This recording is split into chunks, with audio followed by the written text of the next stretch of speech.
दिल्ली से पटना लौटते ही जीतन राम मांझी ने बहुत बड़ा बयान दे दिया है। साफ तौर से जीतन राम मांझी ने शराबबंदी मामले के सवाल पर बोलते हुए कहा है कि मुख्यमंत्री नीतीश कुमार बहुत ही लिबरल आदमी है और समय आने पर मुख्यमंत्री नीतीश कुमार अपनी बातों को सुधारते भी हैं।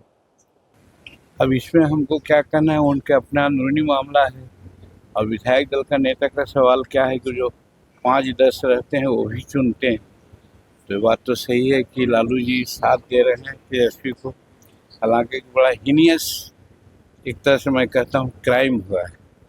जिस प्रकार से रोहिणी आचार्य बोल करके गई है और सबसे कह रही है, तो इसमें तो इन लोगों को डूब मरना चाहिए था।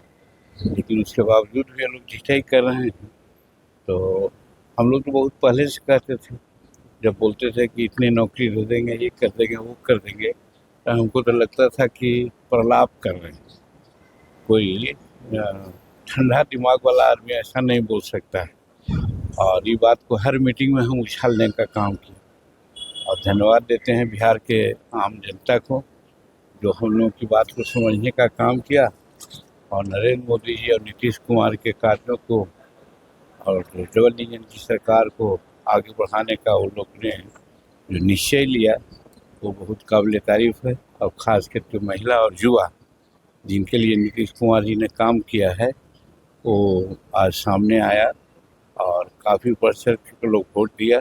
इसलिए इसको लैंडस्लाइड विक्ट्री हम लोग कह रहे हैं।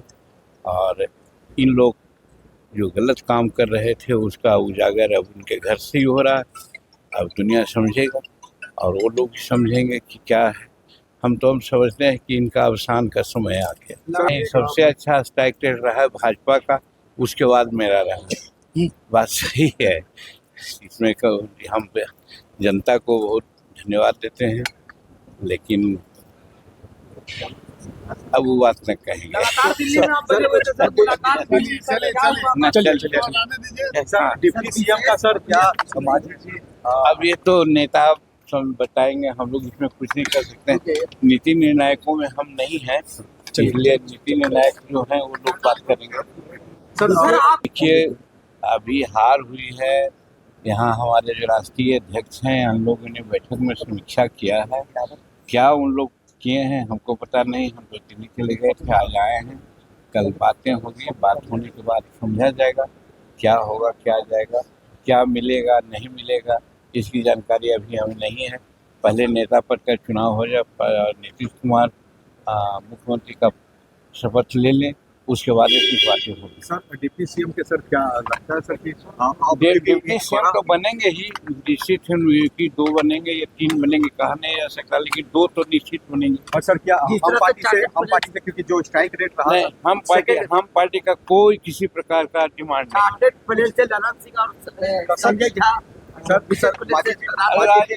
राजनीति है, कुछ सजेशन लेने के लिए गए होंगे, इसमें आश्चर्य की क्या बात है। अब हर चीज़ को दूसरे रूप में देखना उचित नहीं है। बहुत सी बातें होती है जो टेलीफोन पर नहीं बात होती है, तो स्पेशल बात करने के लिए निकले होंगे लोग। सर कहवाइए दीजिएगा। हाँ, है कसक। और कसक इसलिए है कि हम प्रार्थना किया था एनडीए के नेताओं से कि 10 वर्ष हमारा हो गया और हम थोड़ा सा अपमानित कभी कभी होते हैं कि इलेक्शन कमीशन आती है तो हम लोगों से राय नहीं लेती, क्योंकि हम पार्टी हैं क्षेत्रीय। और फिर जब वोट होने की बात होती है, वोटर लिस्ट बढ़ता है तो हमको खरीदना पड़ता है। और जो मान्यता प्राप्त पार्टी होती है उसको निःशुल्क मिल जाता है। तो ये सब बातें होती है। दूसरी चीज़, सभी पॉलिटिकल पार्टी का अपना हेडक्वार्टर होता है। हम चूँकि क्षेत्रीय पार्टी हैं इसलिए हमको हेडक्वार्टर यहाँ नहीं मिला, सरकार आवास नहीं मिला। अगर हम हो जाते तो हमको आवास मिलता। तो ये सब का कसक रह गया। हमने कहा था कि 2020 में हमारा 60% स्ट्राइक रेट था, यानी कि 7 में 4 लिया था। अगर 60% की बात सोचा जाता, इस बार मांग किया था कि हमको 15 दीजिए, हम 8 हो जाएंगे तो हमारी मान्यता प्राप्त हो जाएगी, लेकिन दिए लोग 6। तो वोटर का जो परसेंटेज है वो तो भाजपा के बाद है, लेकिन स्ट्राइक रेट तो 84 पर ही रह गया और हम मान्यता प्राप्त नहीं कर सके, इसलिए कसक तो है। सर मुख्यमंत्री जी ने अभी इस्तीफा नहीं दिया, 3 बार इस्तीफा का तारीख बदल गया, 19 तारीख को इस्तीफा देंगे सर। आज भी मुख्यमंत्री जी ने कैबिनेट भंग किया मगर इस्तीफा नहीं किया। अब कैबिनेट में डिसीजन होने की बात है तो सीक्रेट है बात है। अब क्या है इसके बारे में तो जानकारी मुझे नहीं है, मैं आया हूँ यहाँ, हम कल इसके बारे में बोल सकते हैं। कितने पदों का डिमांड हो सकता है मंत्री पद का सर? कोई पद का डिमांड नहीं। चलिए आखिरी सवाल सर, मांझी जी आपने समाज के लिए एक बड़ी बात कही थी शराबबंदी कानून को लेकर, कई बार अपने बातों को कहा कि समीक्षा होनी चाहिए, फिर से मंत्रिमंडल में आप आ रहे हैं सर, सरकार में सहयोग में रहेंगे सर, क्या सर इस पर सर विचार? अब ये आगे की बात है, मंत्रिमंडल बनने दीजिए, उसके बाद ही अपनी बात कहेंगे।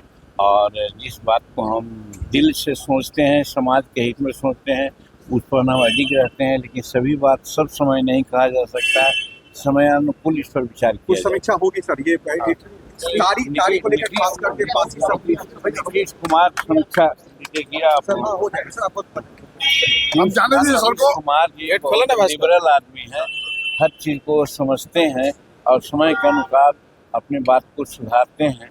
तो 3 बार समीक्षा उन्होंने किया था तो और बहुत लिबरल भी हो गए हैं। अब थोड़ा सा हमारा जो मशीनरी है उसके चलते कुछ दिक्कत हो रही है, फिर मुख्यमंत्री होंगे तो उसको टाइट करके वो ठीक करेंगे। वही जीतन राम मांझी ने साफ तौर से कहा है कि तीसरे मुख्यमंत्री के होने की संभावनाओं से इनकार नहीं किया जा सकता है। नीरज त्रिपाठी, न्यूज़ 24, पटना।